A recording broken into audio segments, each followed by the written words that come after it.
বুনি না নিবে না, দেখুন দিল না, ফের একটু নরম মারো, ফের দিল আর আমার বোন মরে গেছে। আমার সামনে সে মেরে ফেলছে।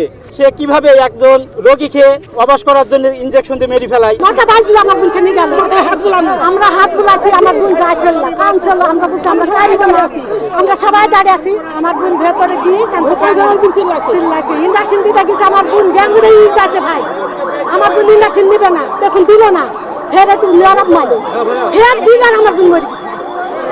আর আমাদের অপারেশন করেনি, অপারেশন করেনি, দেখুন জানছে আমার বোন মরে গেছে। আর নিয়ম তো কথা কইছে না, আমরা বুঝি আমার আমরা আমার বোনের লাশকে ব্যবসা করতে চাই না। আমার বোন মারা গেছে, আমার সামনে সে মেরে ফেলছে।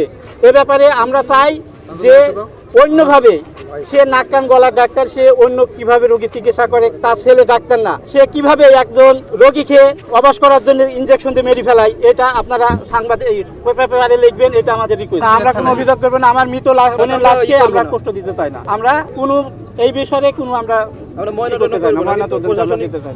অপারেশন করার জন্য আমরা ভিতরে নিয়েছিলাম আর কি, ওটি টেবিলে নিয়ে। তারপরে হঠাৎ করে উনি হার্ট অ্যাটাক হয়ে মানে কনভালশন শুরু হয়ে গেল। আমরা খুব চেষ্টা করেছি রোগীটাকে সেভ করানোর জন্য আর কি, এবং অর্গানের ডাক্তার আমার ছেলে এবং আমি ছিলাম, আর যে অন্যান্য স্টাফরা ছিল আর কি, কিন্তু রোগীটা আমরা সেভ করতে পারিনি আর কি। রোগীর কোনো অপারেশন করা হয়নি, কোনো ওষুধও দেওয়া হয়নি, জাস্ট স্যালাইন চলতেছিল। আমাদের খুব মারধর করছে, আমাকে তো মারছে, কিন্তু আমার ছেলেটাকে অজ্ঞানের ডাক্তার আমার ছেলেটাকে আমি অজ্ঞান করে ফেলেছি, এখন তাকে হাসপাতালে যে ভর্তি করছে। অসংখ্য, মানে কিভাবে বলবো কয়জন ছিল আর কি, ওই সময় কি আর দেখার কোনো ইয়ে ছিল আমার আর কি। একের পর এক, এবং শেষমেশ ওখানে যে মেয়ে ছিল তারাও লাথি মাতি মারতেই থাকে। আর আমার তো মেরে, আমি প্রথমে ছেলে একটু শরীর স্বাস্থ্য ভালো, তো ও আমাকে সেভ করতে গেছে, সেভ করতে যে তখন ও তো পারে নাই, তখন ওর পরে এত সবাই মিলে আক্রমণ শুরু যায়, ও এক পরে যে আমি ওর গার পরে ওকে বিয়ে করার জন্য চেষ্টা করেছি। সবাই এখানে উপস্থিত ছিলেন, আপনারা দেখলেন অবস্থা। তো পরিবার থেকে যদি কোনো লিখিত অভিযোগ আমাদের কাছে দেয়, আমরা চেষ্টা করছি তাদের কাছ থেকে নেওয়ার। তো তারা যদি আমাদের কাছে দেয়, আমরা এরপর আমাদের যে আইনগত ব্যবস্থা, সেই ব্যবস্থা আমরা করব।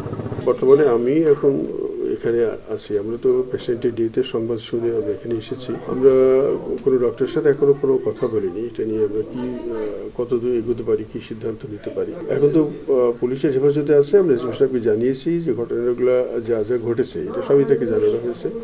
ওনাকে বলা হয়েছে যে পেশেন্টের কোনো অপারেশন করা হয়নি, এমন অবস্থায় পেশেন্টকে উঠিতে তোলার সাথে সাথেই একটা প্যানিক কনভার্সন হয়, তারপরে এটাকে আর সেভ করানো যায়নি। এটা হলো এক্সিস্টিং ডক্টরের মতবাদ। এই রোগী মারা গেলে, বিশেষ করে অপারেশন টেবিলে যদি মারা যেয়ে থাকে, এটা সাধারণত সাধারণ মানুষ এটা মেনে নিতে চায় না। তারা মনে করে হয়তো আমার একটা সুস্থ সবল একটা আমার মেয়ে আসলো, তাকে ওটিতে টেবিলে নিয়ে গিয়ে তারা মেরে ফেললো, তাদের ধারণা ডাক্তারই হয়তো মেরে ফেলেছে এরকম। সেই জন্য তারা কোনো চিন্তাভাবনা না করেই তারা ডাক্তারদের এগেনস্টে মারধর বা যাই কিছু করুক এটা করেছে।